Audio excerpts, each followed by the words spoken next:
Cross किया, वहाँ से पूरा रशिया का एकदम मोस्ट ईस्टर्न पार्ट पहुँचा हिचाई करते करते करते, और एक सबसे बड़ी सिटी पहुँचा याकुत्स्क, जो कि दुनिया की सबसे कोल्डेस्ट सिटी है, कोल्डेस्ट बिग सिटी। -64 गया मैं टेम्परेचर वहाँ पे। ओ भाई -64। भाई कितनी लेस पहनी हुई थी आपने कपड़ों की? 7 या 8। ओ भाई साहब। उसके बाद वहाँ से और था 2000 किलोमीटर दूर, नथिंग, इसके बीच में कुछ था ही नहीं। अगर आप फ्रीज हुए तो गए आप। और वो जो रोड था, उस रोड का नाम था road of bones, actually because वो रोड जो ह्यूमन बोन होता है ना, उससे बना हुआ था वो बोन्स।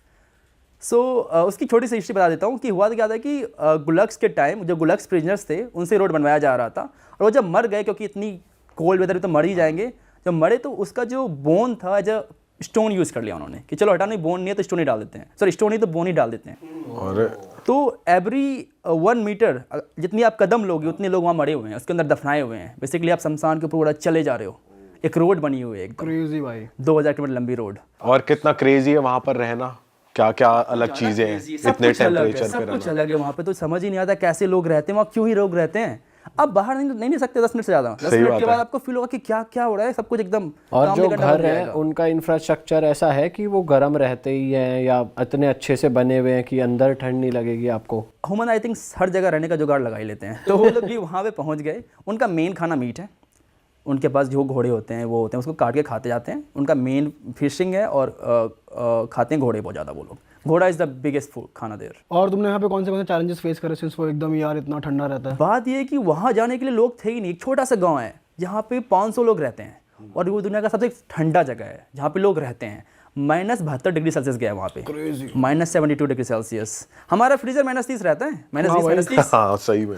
तो -40 डिग्री सेल्सियस। और वहाँ पे मैं पहुँचा में रहना। भाई हमारे गरुड़ पुराण में संस्कृत में कुछ लिखा, उसका हिंदी में मतलब ये होता है कि पाताल लोक के अंदर हमारा जो है ना नरक होता है, ठीक है, वहाँ से फाउल स्मेल आती है, मतलब बदबू आती है, और वहाँ पे लावा होते हैं जलते हुए। भाई ये पाताल लोक ही था मेरे लिए। अच्छा। मैंने ऐसी चीज़ देखी नहीं ज़िंदगी में। मतलब जब मैं वहाँ पे गया तो वहाँ पे क्या क्या है, आप कहाँ पर है ये, एक बार जो व्यूअर्स है, जब आप अफ्रीका में जाते हो तो अफ्रीका में इथोपिया करके एक कंट्री है, और इथोपिया के अंदर एक जगह है अफार डेजर्ट, और अफार डेजर्ट के अंदर ये दानाकिल डिप्रेशन करके जगह पड़ती है। अपने सी लेवल के ऊपर तो ज़्यादातर चीज़ें होती हैं, लाइक माउंटेन होते हैं, सी लेवल पे होते हैं। ये जगह इस सी लेवल से 125 मीटर नीचे है। 125 मीटर 125 मीटर नीचे है। तो इसे लैंड का डीपेस्ट पॉइंट बोल सकते हैं। हाँ, deepest point, one of the deepest point on earth. तो इस चक्कर में टेम्परेचर लाइक भाई 50 डिग्री से ऊपर कॉन्स्टेंटली रहता है, कोई भी चीज़ उगती नहीं है, ठीक है। मतलब ऐसा इतनी ज़बरदस्त जगह है कि वहाँ पे नेट जियो ने ये बोला कि भाई ये तो वर्ल्ड की सबसे हॉस्टाइल जगहों में से एक है, और मार्स में लाइफ कैसी दिखेगी इस चीज़ को देखने के लिए वहाँ पे रिसर्च चलती रहती है साइंटिस्ट की। तो जब मैं वहाँ पे गया था, एक तो मतलब मैंने ये देखा कि पहले हम नॉर्मली जैसे हम यहाँ पे दिल्ली एनसीआर में रहते हैं, हमें गर्मी लगती है यार, हमें सोचते हैं यार कि 30-40 डिग्री यार बहुत गर्म हो गया, कैसे रहे हैं यहाँ पे। और वहाँ जाके पता लगा कि लोग तो 50 डिग्री से ऊपर में सर्वाइव कर रहे हैं। कोई पंखा एसी भी नहीं है वहाँ पे, कुछ नहीं है, और धूप यूवी रेज इतनी हाई है, कुछ उगता नहीं है, वहाँ पे लोग रह रहे हैं। वहाँ पे लाइव लावा की लेक्स हैं, उन लेक्स से स्मेल आती रहती है पूरी, जैसे टॉक्सिक स्मेल आती है ना, सल्फ़र की, क्लोराइड की, ये सब स्मेल उड़ती रहती है वहाँ से। तो वो एरिया कितना बड़ा है भाई? जैसे आपने बताया कि 125 मीटर वो नीचे है सी लेवल से, तो वो एरिया कितना बड़ा है? वो एरिया काफ़ी बड़ा है। मतलब जो वो पूरा एरिया डेजर्ट के अंदर आता है, उसमें बहुत बड़ा एरिया, लाइक ऐसा वो स्पेसिफिक एरिया नहीं है।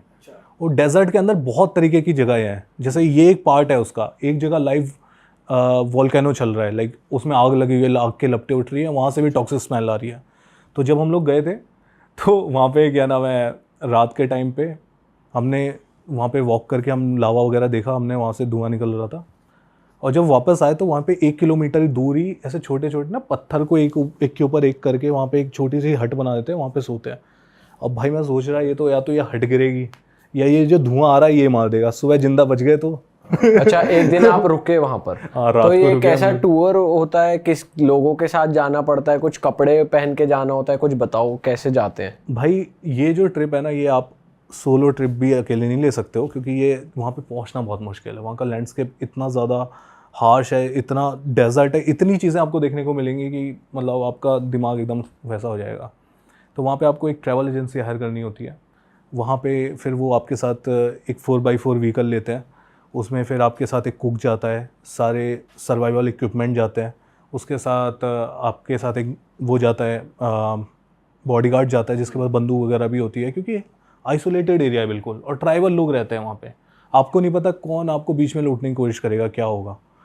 तो इस तरीके का ट्रिप रहता है, तो उसके लिए काफ़ी प्लानिंग करनी कितने पड़ती है। लोग गए थे आपके साथ ग्रुप में? मेरे साथ 5-6 लोग और थे और सारे बाहर के ही थे, लाइक अमेरिकन्स थे और कुछ ब्रिटिश लोग थे। ठीक है, तो कुछ वो आपको डूज एंड डोंट्स बताते हैं? डूज एंड डोंट्स बताते हैं कि लाइक मतलब हमारी सारी इंस्ट्रक्शन को आप फॉलो करो, इधर उधर ज़्यादा, जैसे हमने आपसे बोला है, अगर आप नहीं फॉलो करते हो तो मतलब it can be harmful for your health. आप मतलब वो थोड़ा सा डाउन प्ले करते हैं टू बी ऑनेस्ट, क्योंकि अगर वो आपको ज़्यादा डेंजरस होकर बताएंगे तो आप मतलब मना ही थोड़ा डर कर जाओगे, दोगे। मना भी कर सकते हो।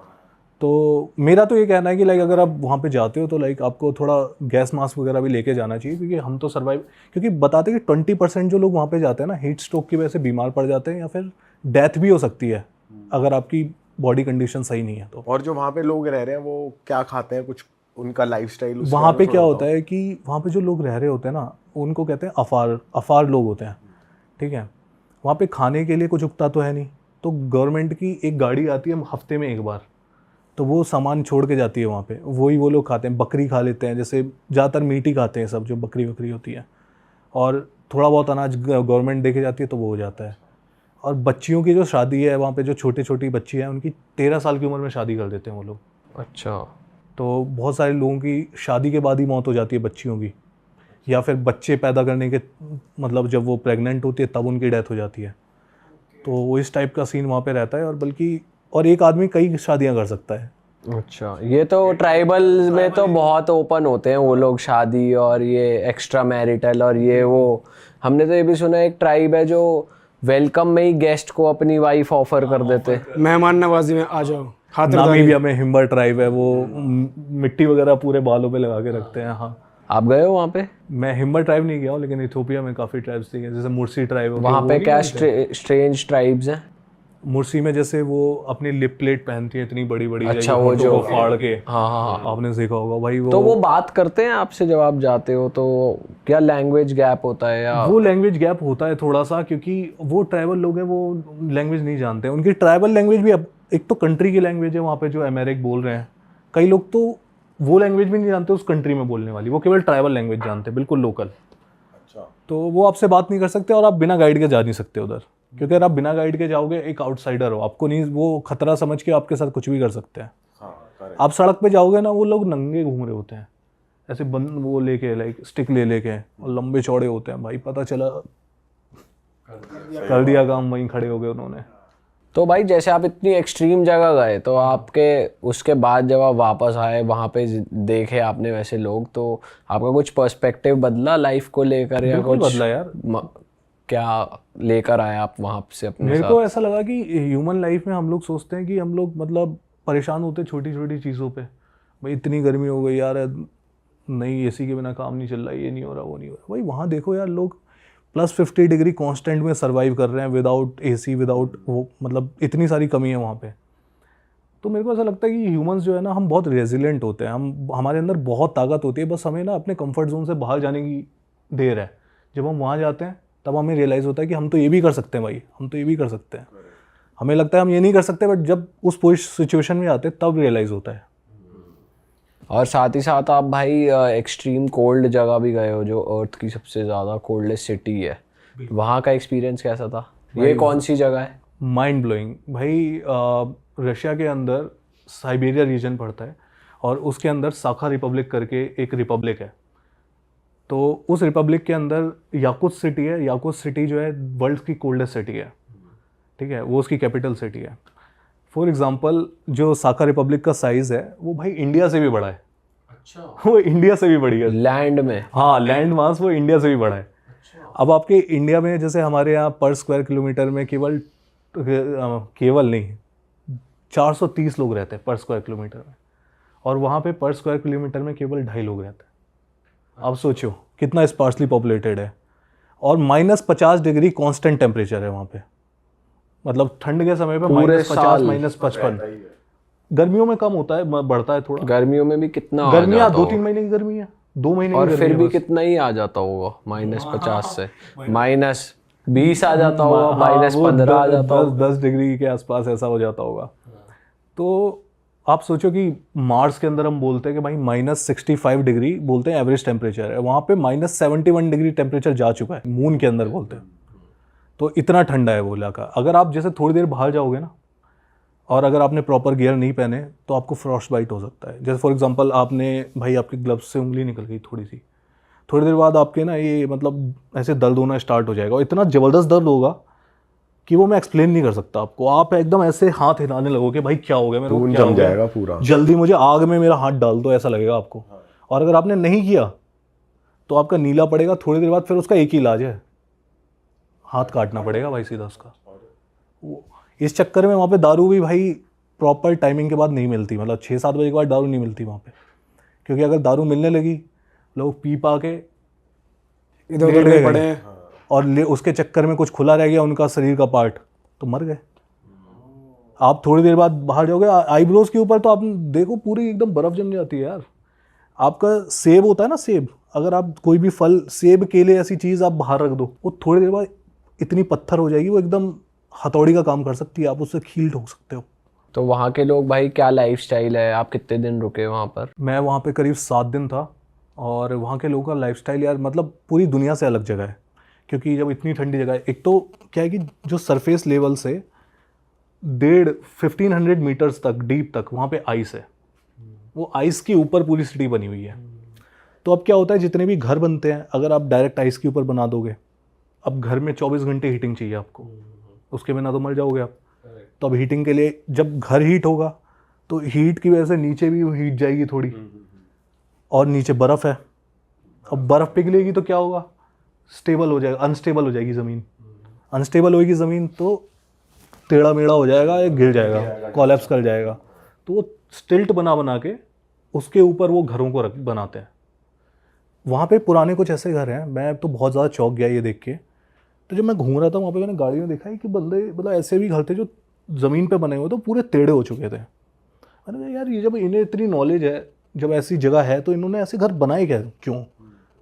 तो फिर मेरे को पता लगा ये हुआ क्या था कि सोवियत यूनियन के टाइम पे जब यहाँ पे, अब आप ये सोचोगे यहाँ पे लोग रहते क्यों हैं, सबसे पहले आपको सवाल ये पूछना चाहिए। सही बात है कि अडैप्ट कैसे कर रहे हैं उसको, हाँ, रहना ही क्यों है ऐसे बिहार जगह पे? हाँ। है क्या कि वो नेचुरल रिसोर्सेज भर भर के हैं वहाँ पे, ऑयल, गैस। वहाँ पे पूरे रशिया का सबसे ज़्यादा डायमंड वहीं से आता है। सारे ऑयल गैस के फील्ड्स वहीं पे हैं। तो जब वहाँ पे उस जगह पे नेचुरल रिसोर्सेज मिले तो लोगों ने ना, वहाँ की गवर्नमेंट ने वहाँ पे लोगों को भेजना चालू किया। पहले तो वो लोग ना प्रिजनर लोगों को भेज देते थे, जो बंदा मतलब गवर्नमेंट के खिलाफ बोल रहा है उसको भेज दो, उनसे वो काम करवाते थे एक सजा के तौर पे भी। तो वहाँ पे अब जल्दी जल्दी में बहुत सारे लोगों को भेजा उन्होंने कि भाई इतने सारे लोग आ गए वहाँ पे, अब इंफ्रास्ट्रक्चर कहाँ से लाएं, घर कहाँ से बनाएं। अब यहाँ उन्हें अब इतना स्टिल्ट बनाते रहेंगे, उस हिसाब से घर बनाते रहेंगे तो हो गया काम। तो उन्होंने जल्दी जल्दी में ना लेक के ऊपर कुछ कुछ डाल के उसके ऊपर बना दिया, या बिना स्टिल्ट के बना दिया।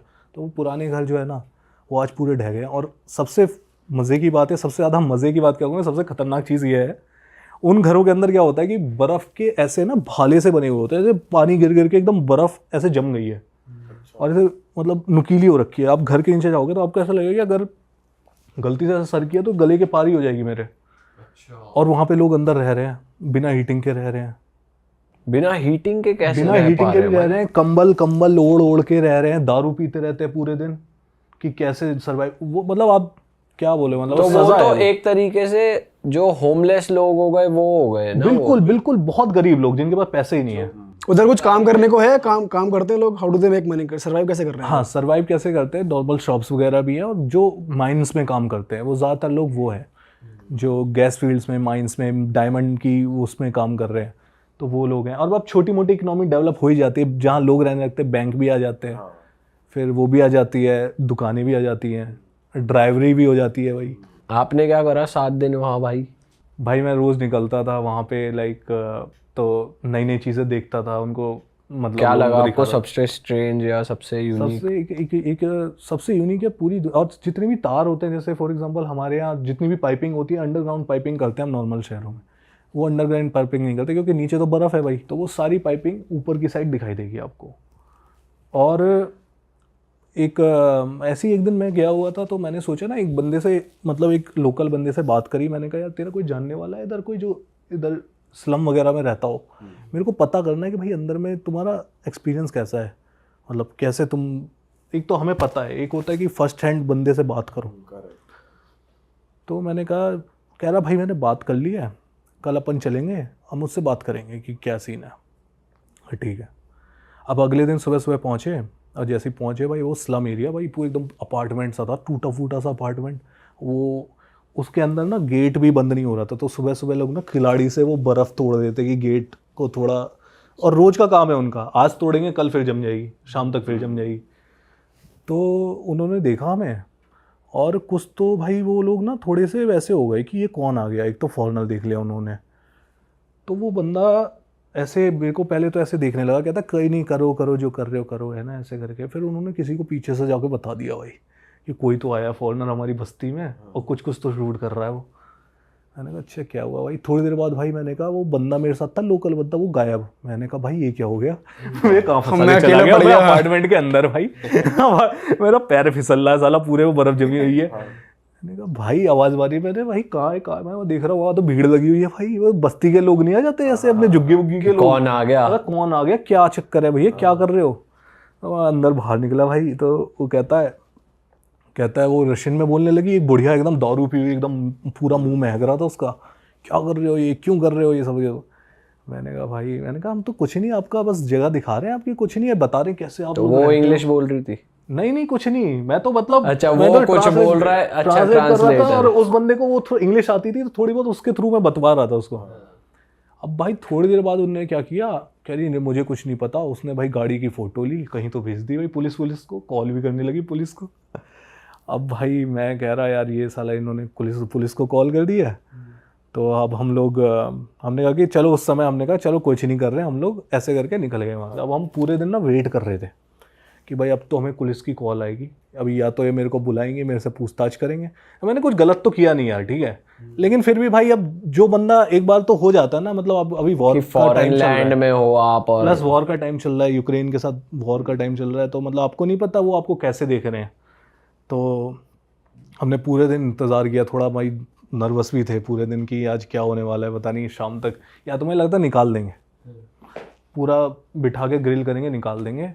बट फॉर्चुनेटली वहाँ पे छुट्टी का टाइम चल रहा था, तो वहाँ पे क्रिसमस जो होती है, क्रिसमस की छुट्टी 7 जनवरी के आसपास कुछ क्रिसमस होता है उनका। अच्छा वो और 25 नॉर्मल 25 दिसंबर दिसंबर वाला नहीं मनाते, वो रशियन ऑर्थोडॉक्स में कुछ अलग उनका टाइम चल, तो हफ्ते भर की छुट्टी थी। तो उनने जब कॉल किया था ना, उन्हें कॉल उठाया नहीं था वहाँ पे, तो इस चक्कर में कुछ हुआ नहीं, और फिर हम लोग बच गए वहाँ पे, बच क्या गए, कुछ होता नहीं, मतलब बस वही होता, थोड़ा परेशान हो जाते।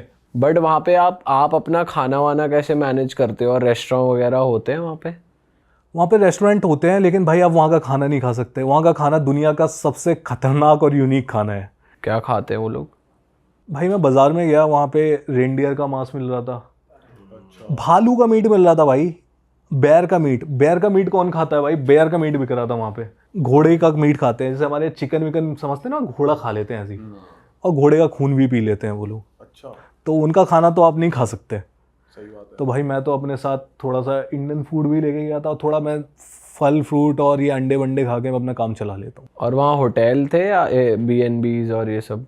होटल भी होते हैं लेकिन कम है उतने, क्योंकि वो टूरिस्टिक जगह नहीं है, it's not a touristic place, तो बहुत कम होते हैं वहाँ पे। मिल जाएंगे आपको, ऐसा नहीं आपको वहाँ पे 7 दिन में और भी किसी कंट्री का कोई और फॉरेनर या कोई और टूरिस्ट दिखे, मिले? टूरिस्ट नहीं मिलते भाई वहाँ पे, हमारे ऐसे ही कुछ पागल लोग होते हैं, वो पहुँच जाते हैं देखने के लिए। तो एक साउथ कोरिया का बंदा मिल गया था, मेरी तरह ही था व्लॉगर, तो व्लॉग कर रहा था, तो उससे बात हुई।